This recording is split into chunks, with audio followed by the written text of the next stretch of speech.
9:12 నేను చదువుతాను, 13 మీరు చదవండి.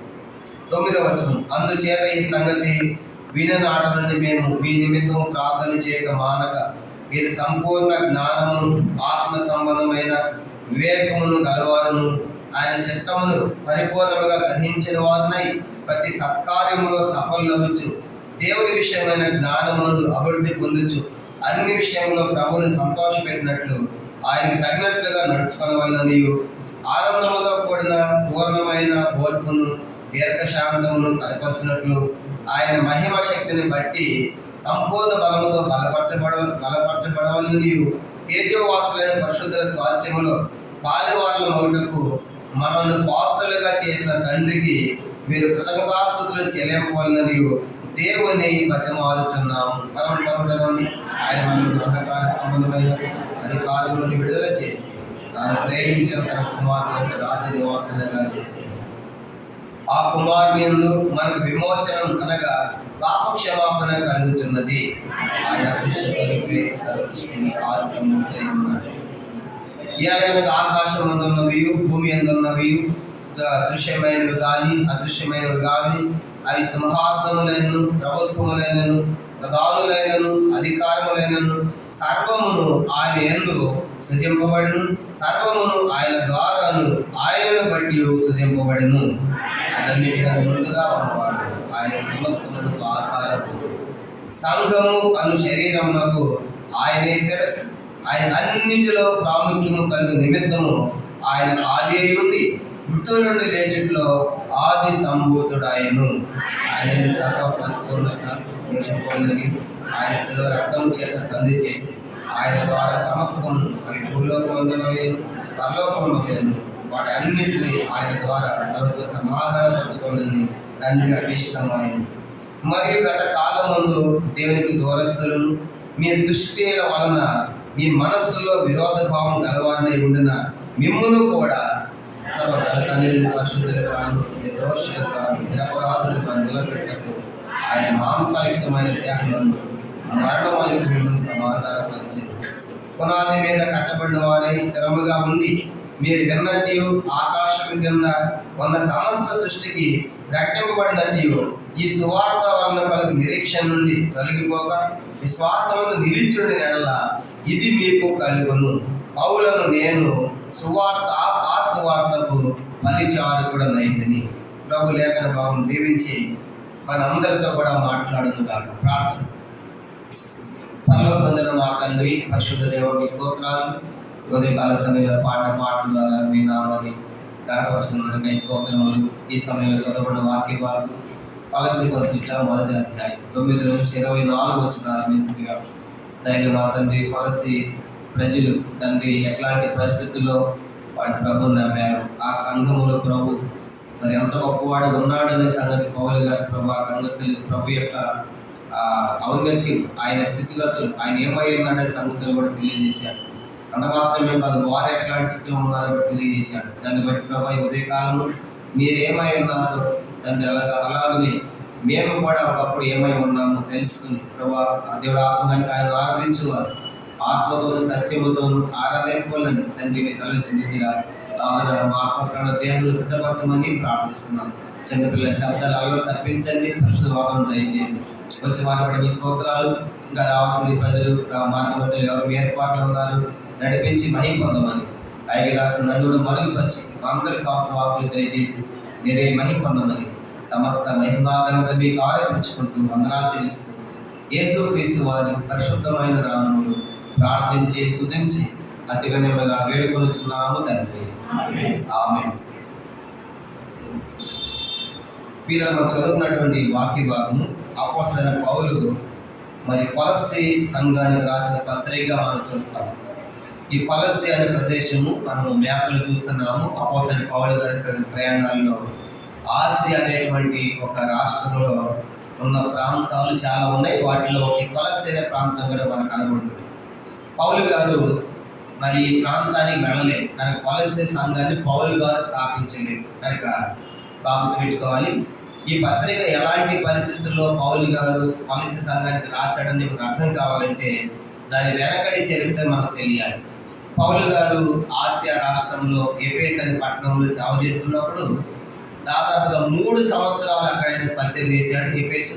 ఆ ఎఫెసు ప్రాంతం నుంచే మిగతా అన్ని సంఘాలకు కూడా కనుక వాక్యం వెళ్ళింది. మిగతా అన్ని ప్రాంతాలకు వాక్యం వెళ్ళి అవి మనం చూసి 7 సంఘాలు ఎఫెసు, స్మరణ, పెర్గము, థుయతైర లాంటి అన్ని ప్రాంతాలకు కూడా ఎఫెసు నుంచే వాక్యం వెళ్ళిందిగా మనం చూసాం. అట్లా పౌలు గారు ఎఫెసులో పరిచయం చేస్తున్నప్పుడు మరి తుర్రను అనేటువంటి ఒక పాఠశాల తీసుకున్నాడు. పాఠశాల తీసుకుని అక్కడ పౌలు గారు బైబిల్ తరగతులు బోధించాడు. దాదాపు 3 సంవత్సరాలు ఆయన పరిచయం చేసినప్పుడు 2 సంవత్సరాలు ఈ బైబిల్ తరగతులు పెట్టాడు. అప్పుడు చాలా మంది వచ్చి పౌలు గారి దగ్గర వాక్యాన్ని నేర్చుకున్నారు. అలా నేర్చుకుని వాళ్ళ ప్రాంతానికి వెళ్ళి వాక్యాన్ని సువార్త ప్రకటన సంఘాలు స్థాపించారు. అట్లాగా ఈ కొలస్సే అనే ప్రాంతం నుంచి ఎపఫ్రా అనేటువంటి ఒక వ్యక్తి ఈ పాఠశాలకు అటెండ్ అయ్యాడు. కనుక తుర్రను అనేటువంటి ఒక పాఠశాల జరిగేటువంటి బైబిల్ తరగతులకి, బైబిల్ మన భాష చెప్పాలంటే బైబిల్ తరగతులు అన్నమాట. పౌలు గారు వాక్యాన్ని నేర్పిస్తున్నప్పుడు ఎపఫ్రా అనేటువంటి వ్యక్తి ఈ యొక్క ఎఫెసు అనే ప్రాంతానికి వచ్చి ఆయన పౌలు గారి దగ్గర వాక్యం విని తన సొంత పట్టణమైన కొలస్సీ పట్టణానికి వెళ్ళి అక్కడ సువార్త ప్రకటించాడు. ఎవరు? ఎపఫ్రా. అట్లాగా ఈ ఎపఫ్రా ద్వారా కొలస్సీలో స్థాపించబడిన సంఘమే కొలస్సీ సంఘం. కానీ పౌలు గారు ఎప్పుడు కూడా కొలస్సీ పట్టణానికి వెళ్ళలేదు. కనుక పౌలు గారు వెళ్ళలేదు, కానీ పౌలు గారి దగ్గర తల్ఫీద ఈ శిష్యుడిగా ట్రైనింగ్ అయిన ఎపఫ్రా దీనికి సొంత ప్రాంతం కొలస్సీ అన్నమాట. ఈ యొక్క మరి ఆసియాలో వాక్యం నేర్చుకుని తన సొంత ప్రాంతమైన కొలస్సీ అనే పట్టణానికి వెళ్ళి అక్కడ సువార్త ప్రకటించాడు. ప్రకటించినప్పుడు పౌలు అక్కడ సంఘం ఏర్పడింది. ఆ సంఘం ఏర్పడి సంఘం సాగుతూ ఉంటుండగా సంఘంలో కొంతమంది వచ్చి అబద్ధ బోధలు లేకుంటే సత్యమునకు విరోధమైన బోధలు బోధించడం మొదలుపెట్టారు. ఎక్కడ? ఏ సంఘంలో? కొలస్సీ సంఘంలో. కనుక తప్పుడు బోధలు, తప్పుడు సిద్ధాంతాలు కనుక కొలస్సీ సంఘంలో విజృంభిస్తున్నప్పుడు వాటిని దిద్దటము, చక్క చేయటము ఎపఫ్రా చేత కాలేదు. అప్పుడు ఎపఫ్రా ఏం చేశాడంటే, అయ్యో సంఘం పాడైపోతుంది, వీళ్ళు చాలా మంచివాడు, ఇక్కడ మంచి పౌలు గారు నేను ట్రైనింగ్ అయ్యి ఎంత మంచిగా ఈ సంఘాన్ని అభివృద్ధి చేస్తే తప్పుడు బోధలకు అలవాటు పడుతున్నాడని పౌలు గారు ఏం చేస్తారంటే కొలస్సీ అనే ప్రాంతం నుంచి అప్పుడు పౌలు గారు రోమా చెరసాల జైల్లో ఉంటాడు. కానీ పౌలు గారిని కలుసుకోవడానికి ఈ యొక్క ఎపఫ్రా కూడా దాదాపుగా 1600 కిలోమీటర్లు ప్రయాణం చేసి కొలస్సీ ప్రాంతం నుంచి రోమాకు వెళ్తారు. రోమాకు వెళ్ళి ఈ యొక్క కొలస్సీ సంఘ పరిస్థితులన్నీ పౌలు గారికి చెప్తాడనమాట. ఎందుకంటే ఆయన ట్రైనింగ్ అయ్యాడుగా, ఇలా సంఘం ఏర్పడిందని అన్ని పౌలు గారు తెలుసు. కనుక అప్పుడు చెప్పిన పౌలు గారు ఈయన పౌలు గారి కోసం వెళ్ళినప్పుడు ఈయన కూడా అరెస్ట్ జైల్లో పెట్టారు. ఎవరిని? ఎపఫ్రా. అప్పుడు పౌలు గారు తూకీకు అనేటువంటి ఒక వ్యక్తి ద్వారా ఈ పత్రిక రాసి కొలస్సీ సంఘానికి పంపించాడు. కనుక అదే కొలస్సీ పత్రిక. అంతేగాని పౌలు గారు ఎప్పుడు కూడా కొలస్సీ సంఘానికి ఆయన ఎప్పుడు వెళ్ళలేదు. ఎందుకంటే చాలా ప్రదేశాలు తిరిగాడు, కానీ వాళ్ళ సమయం లేదు తెలియదు, కానీ కొలస్సీ సంఘానికి వెళ్ళలేదు. కొలస్సీ సంఘం అన్నది ఈ యొక్క ఎపఫ్రా అనేటువంటి వ్యక్తి ద్వారానే స్థాపించబడింది. అట్లా ఈ స్థితిగతులు ఉన్నప్పుడు మీరు ఎందుకు తొలగిపోతున్నారు సత్యంలో నుండి, ఎందుకు అబద్ధ బోధలు తిరిగిపోతున్నారు అని పౌలు గారు వాళ్ళకు ఒక హెచ్చరిక రాసిన పత్రికే కొలస్సీ పత్రిక మనకు కనబడుతుంది అన్నమాట. ఈరోజు ఈ ధ్యానమంతా ఆనంద బల వర్తమానంలో ఎపఫ్రా గురించి కొలస్సీ పత్రిక గురించి మనం చూడబోతున్నాం. అట్లా కొలస్సీ పత్రిక రాసి వాళ్ళు తెలియజేస్తున్నారు. కనుక కొలస్సీలారా మీ గురించి మేము చాలా సంగతులు విన్నాం, కానీ మీరు ఎందుకు అట్లా తప్పు బోధలు తిరిగిపోయారు, కనుక మీ గురించి చాలా మంచి సంగతులు చెప్పాడు కనుక ఎపఫ్రా, కానీ మీరు తప్పు బోధలు తిరిగిపోయారు, మీరు చాలా ప్రేమ కలిగిన వారే, కానీ ఎందుకు అలా తప్పిపోయారు, తొలగిపోయారు అని చెప్పేసి ఈ పత్రిక రాశాడు. రాసినప్పుడు వాడు ఎట్లాంటి వాళ్ళని సంగతులు చెప్పాడు. ఒకప్పుడు మీరు ఎట్లా ఉన్నారు, మీరు ఎట్లాంటి వాళ్ళు అంట 7 సంగతులు మనం చూద్దాము. కొలస్సీ ప్రజలు ఇంకో మాట చెప్పాలంటే వీళ్ళు పూర్తిగా అన్యులు. చెప్పండి, కొలస్సీ సంఘం అంతా ఎవరంటే పూర్తిగా అన్యులు. అక్కడ యూదులు ఎవరు లేదు, కానీ పూర్తిగా విగ్రహారాధకులు, కనుక పూర్తిగా అన్యులుగా ఉన్నటువంటి సంఘం కొలస్సీ సంఘం.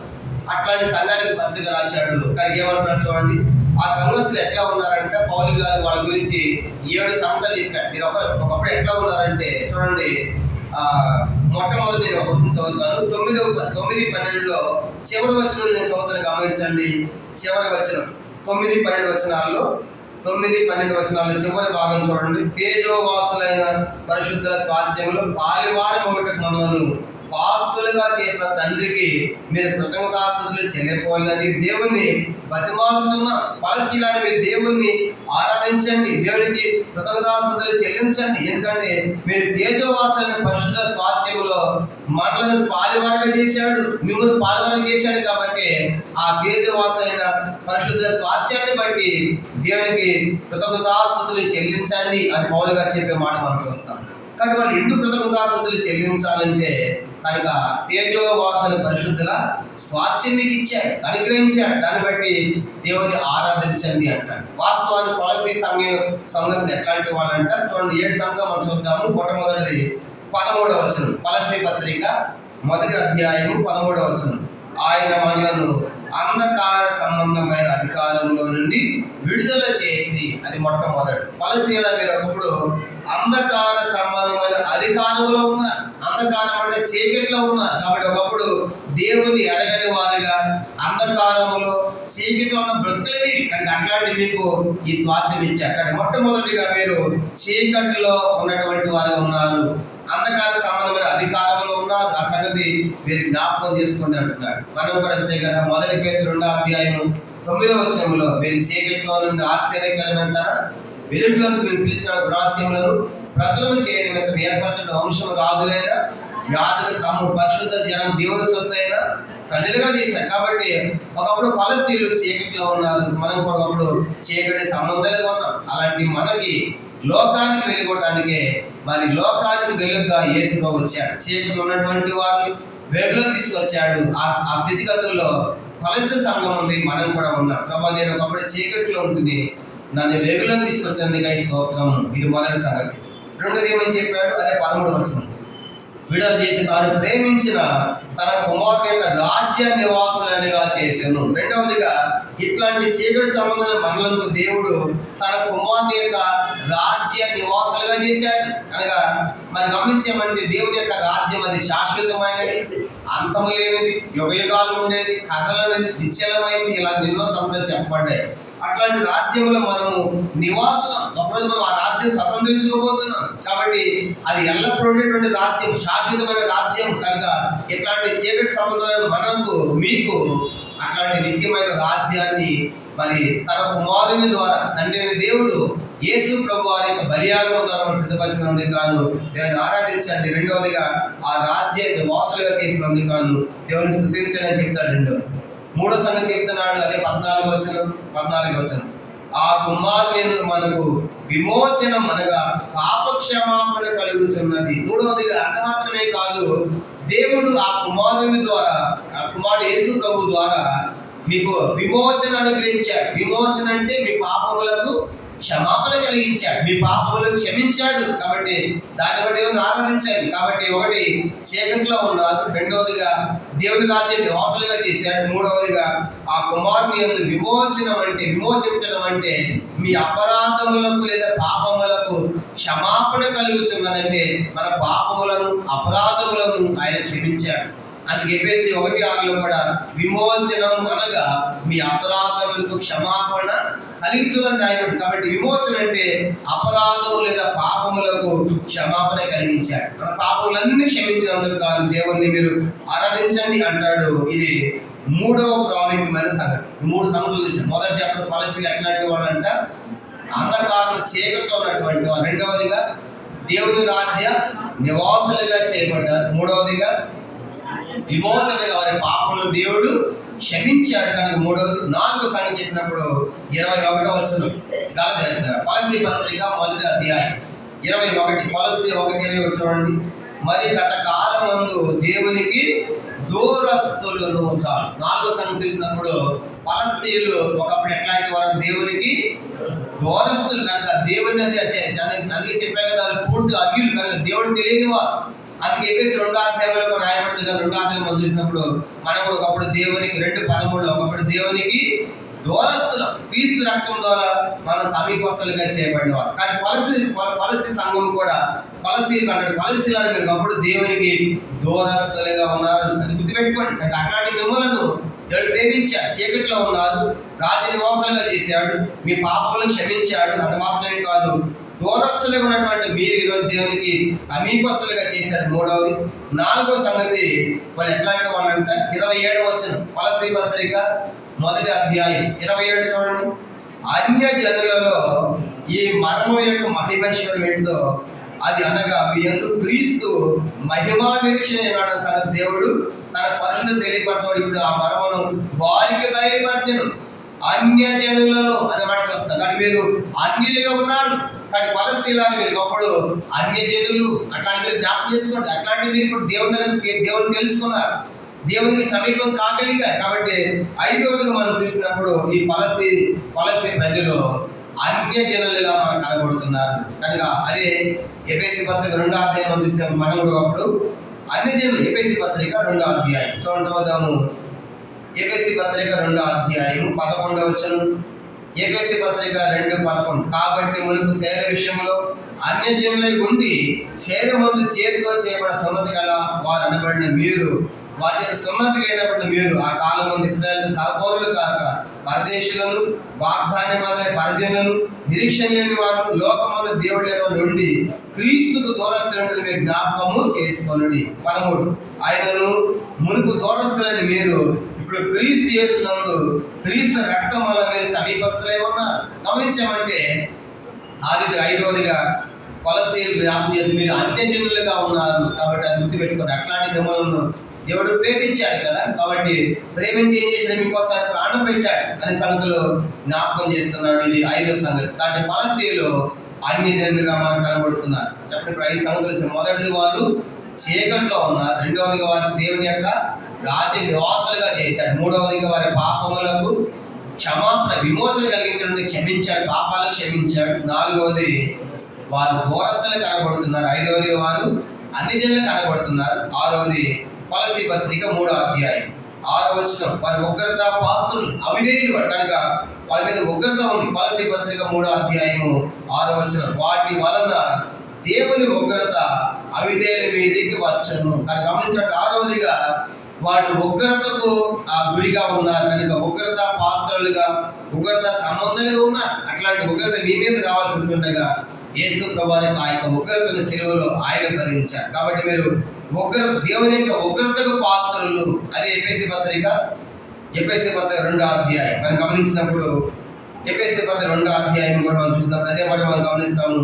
ఎఫెసీ పత్రిక 2వ అధ్యాయం 3వ వచనం, వారితో కలిసి మనమందరం శరీరం యొక్క మనసు యొక్క కోరికలను నెరవేర్చుకొనుచు మన శరీరాస్తులను అనుసరించి మునుపు ప్రవర్తించు కడమ వారి వల్లే స్వభావ సిద్ధంగా దైవోగ్రతకు పాత్రలమై ఉంటిమి అని ఆదేశ కింద పుట్టినట్లు ఉగ్రత పిల్లలమై అన్నారు. కాబట్టి మనం ఒకప్పుడు కొలస్సీలు కూడా ఉగ్రత పిల్లలుగా ఉన్నారు, దేవునికి ఉగ్రతకు పాత్రలుగా ఉన్నారు.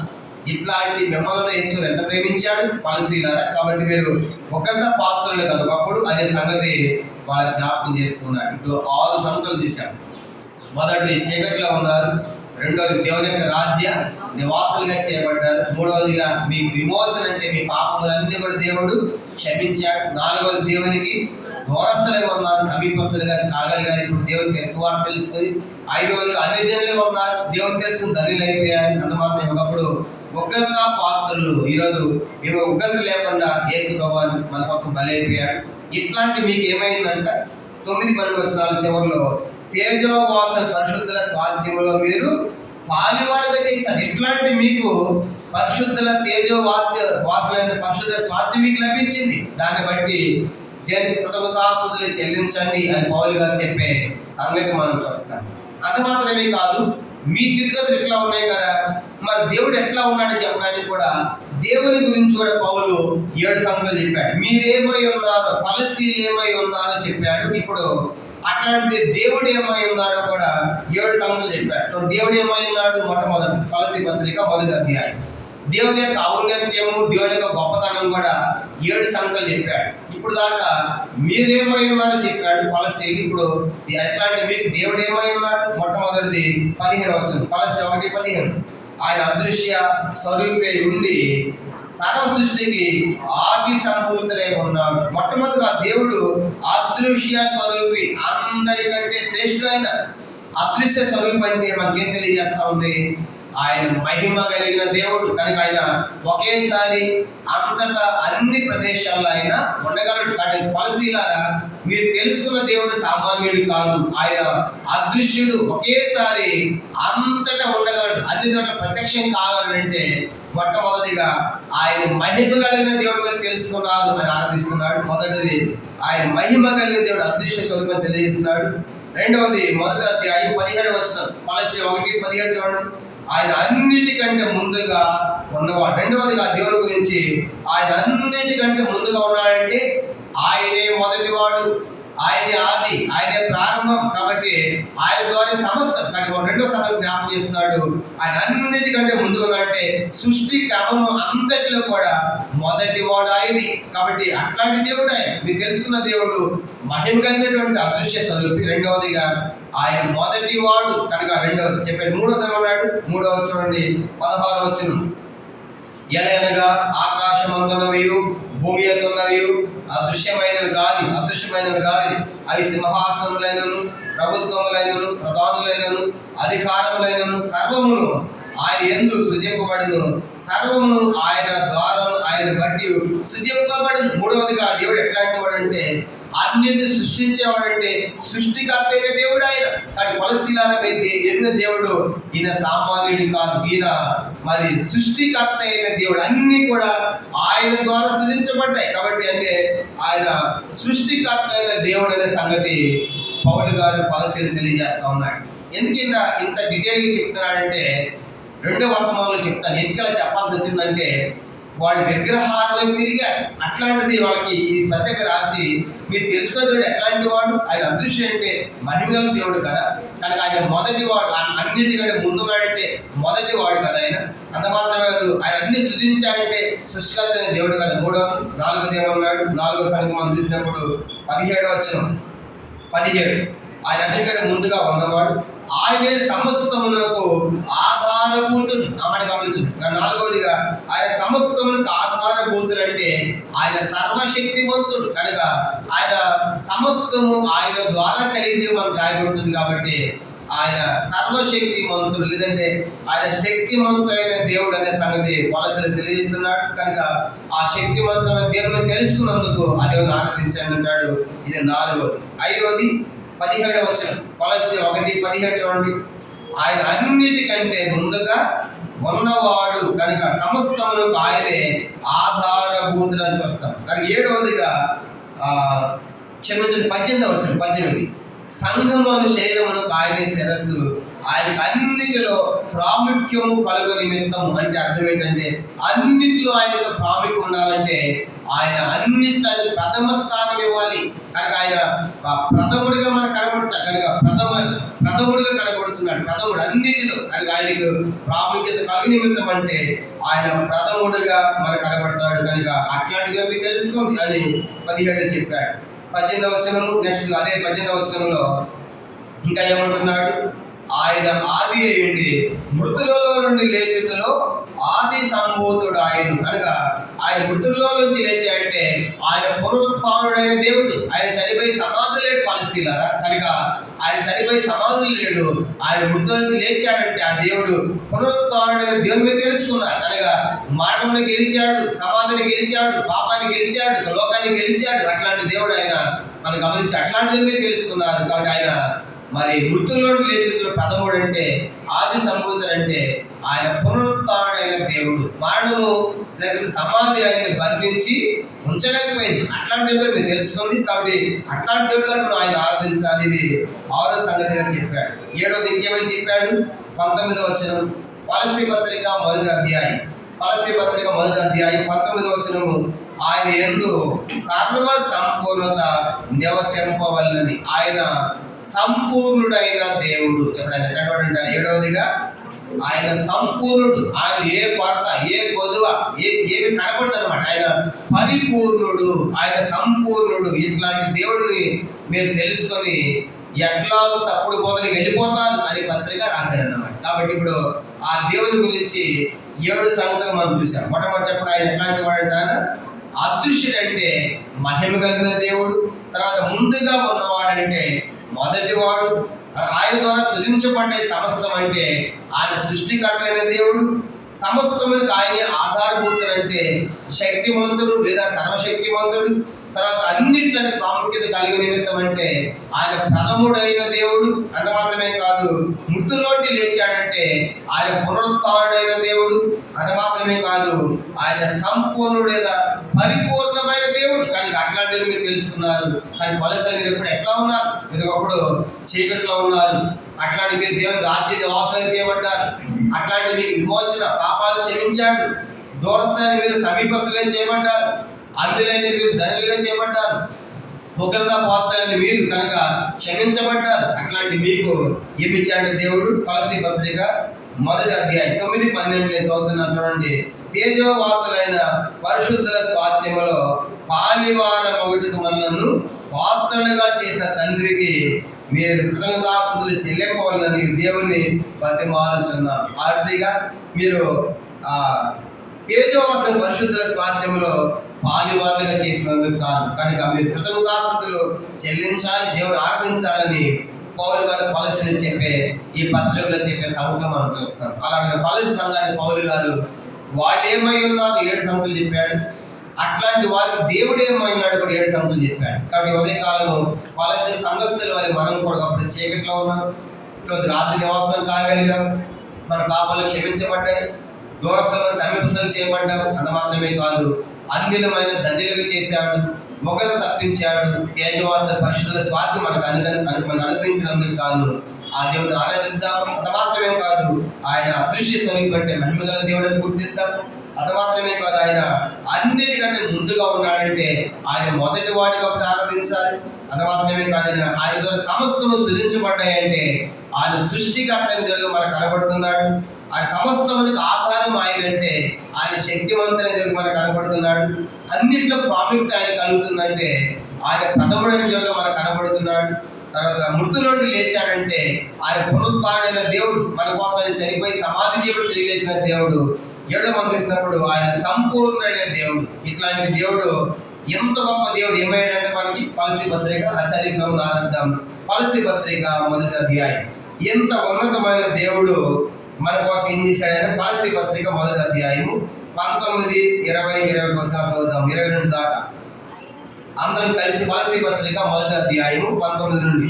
ఆయన సర్వ సంపూర్ణత నిమిషండి ఆయన శిలువ రక్తము చేత సంధి చేసి ఆయన ద్వారా సమస్తమును ఆయన భూలోకమందునమైనను పరలోకమందునమైనను వాటన్నిటినీ ఆయన ద్వారా తనతో సమాధాన పరచుకొనవలెనని తండ్రి అభిషేకం ఆయన.